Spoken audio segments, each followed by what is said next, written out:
Been having a lot of fun recently practicing the modes using this technique where I basically hit the low E string, use it as a drone, and then play a mode, for example the Dorian mode, play a bunch of licks with it, and then try to play the same type of licks but with the Aeolian mode, for example. So of course in the key of E, Aeolian contains C and Dorian contains C sharp, so there's only one note difference. I'll give you an idea of what I'm talking about and I'll play through the 7 main modes, including the minor modes, the major modes, and of course the Locrian mode, to give you an idea of how you can use this when you're kind of noodling around to come up with cool ideas. I'll start in Dorian and then I will move over to the Aeolian modes. In the key of E, I'm just simply omitting all the C sharps and replacing them with Cs. Let's play some Dorian stuff and then some natural minor or Aeolian stuff.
And then you can extend that approach to use all the modes. I like to use Dorian because you can go through the minor modes by going from C sharp down to C, and then which gets you to Aeolian, and then F sharp to F, which gets you to Phrygian, and then you can take B to B flat, which gets you to Locrian. So essentially what you're doing there is you're making the overall tonality darker step by step. Then if you go back to Dorian, you can turn Dorian into Mixolydian by turning the G into G sharp. You can obviously turn Mixolydian into Lydian, sorry, not Lydian. We want to go through the Ionian mode or the major scale by turning D into D sharp, and then when we're going to get to Lydian, we want to go from A to B flat or A sharp in that case. So I'll go darker, then I'll take it back, and then I'll go brighter with all of these. So starting with the Dorian mode.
And I could go on like that for hours and hours. The idea is though, by playing it all over a single drone note, you really get a good idea of the different flavors of all the modes, how they differ from one another, and then you can arrange them in order of increasing or decreasing brightness, which I think is the most effective way to use it when you're improvising, because you can be in a setting where, for example, you're playing the, I don't know, you might be playing the natural minor mode, the Aeolian, you go, you know, I want something that kind of sounds slightly brighter, slightly more happy and optimistic, you would know to go to the Dorian.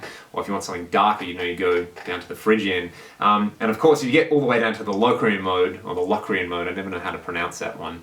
If you are an expert on music scale pronunciation and Greek, let me know in the comments. But the only place to go from there would obviously be the Super Locrian, or the altered scale, which sounds like this, going from Locrian to Super Locrian.